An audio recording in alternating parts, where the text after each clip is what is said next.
Yo, check it, everybody. Welcome back to another edition of the Orange Bloods Texas Football Channel. I'm Geoff. That's Anwar. We're talking about a big return to practice today for the Texas Longhorn football team. But do us a solid before we get too deep into Maalik Murphy and the implications of what it means to have a national top 50 quarterback available all of a sudden for practice reps. Do us a solid. Like the video, subscribe to the channel. Like, it doesn't matter that you haven't seen the video yet.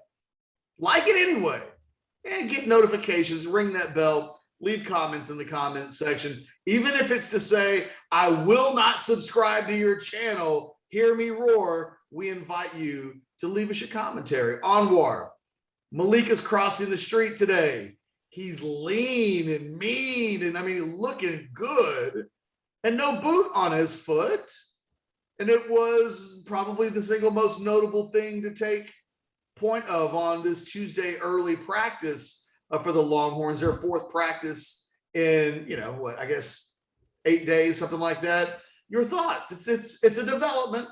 Yeah, it's a good positive development. I ended up getting there extremely early this morning, leaving Cedar Park to make sure I got there on time, and was able to see Maalik get off the bus and notice, like, oh my gosh, this guy doesn't have a cast on.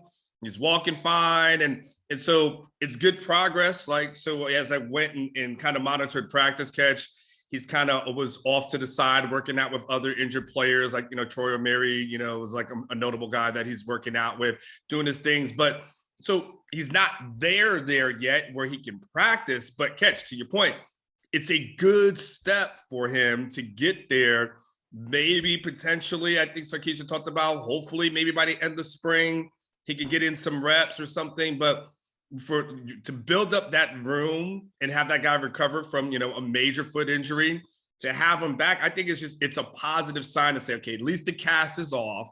You don't have that. We don't have that worry. And now let's continue to build you back up to get you back out on the field. He's such a curious prospect in this program. And that in a world where Quinn Ewers isn't around, Maalik Murphy's the highest ranked quarterback that the Longhorns have signed going back to 2009 with Garrett Gilbert. So, this is a program that's waited a long time, and I was a guy that had Hudson Card ranked higher than everybody else, but there's no getting around the fact that for Rivals.com didn't have Hudson Card ranked as a national top 100 player. Maalik Murphy at one point was a national top 50 player and was thought to be the future of the program in a lot of ways under Steve Sarkisian. And the commitment and the arrival of Quinn Ewers has changed things, but it doesn't change the fact that this is an immensely talented kid. And I think it's real easy to be dismissive of anybody whose name is Quinn Ewers in the program because you're talking about Ewers, you're talking about Manning, but this is a guy that comes in with some real talent. And, I would just warn people, dismiss him at your own, heat and warning, because if you tell me that this guy's the starting quarterback in a couple of years, I'm not going to blink at all. This is a guy that, with the level of coaching that Steve Sarkisian brings to the table, and this is a guy that's got a big old NFL level arm, just has to figure out how to use it. And if he does, he's got a chance to be better than all these dudes. And I think that includes Quinn Ewers. Well, kids, because there were competitions, right, where Quinn and Maalik were at like the same camps. And right. Didn't Maalik typically score better in those at last year's Elite 11 camp, the competitions they had, the daily competitions in all of the different areas, there were definitely days when Maalik was posting higher scores and performed more consistently throwing the football than Quinn did. Okay, yes, and I thought that was correct. Thank you for the background on that. So, yeah, he's a guy like you don't want to count out. He's a guy that's going to be necessary. Like, look, Ketch, we expect attrition to happen in that room. I think we are past the point of the, oh my gosh, I can't believe a guy is transferring, to the point of, okay, I wonder who's going to transfer, right? I think that mystique of it is gone. It's always what's expected. And you kind of think at some point, what happens with Quinn and what happens with Hudson, and more if Quinn gets the job like we expect. Hudson probably doesn't hang around, and probably decides to go somewhere else. And that opens up the door for something, down the line for him. But, to your other point though, Ketch, while Quinn has a little bit of a head start on Maalik, if you're Maalik, knowing that you at least have a chance to play a little bit in the spring, even though you're behind, it's not like, wow, like he doesn't get to play until the fall, right? And then all of a sudden you're just like, man, there's just no shot to get any good, meaningful reps. So, him having a chance to at least get in at some point, it'd be interesting to see, Ketch, by the time he comes back, what that rep distribution looks like. Now it's like pretty much 50-50.